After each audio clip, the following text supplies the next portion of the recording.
Hello friends, warm welcome to this video. How to easily record voice memos on a Mac. Have you ever had a brilliant idea or a sudden burst of creativity, but found yourself scrambling for a way to capture it before it slipped away? Well, worry not, because your trusty Mac is here to rescue those fleeting thoughts.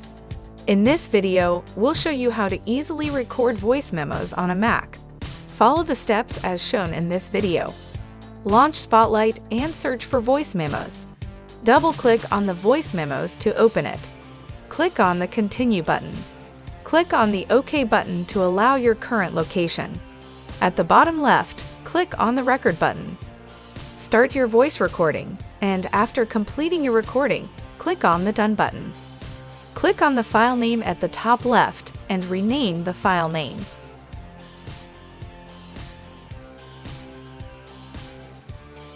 Click on the Edit menu at the top and click on the Edit Recording option.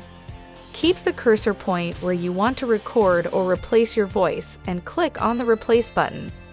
Start your new voice recording, and once completed, click on the Done button.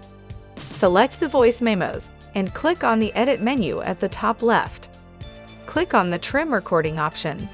Click on the left side yellow handle and drag it to trim the voice part that you want to remove. Click on the Save button. This will save the trimmed voice memos file. Please do not forget to like this video. Make sure to subscribe to this channel for more upcoming tech support videos. Thank you for watching this video.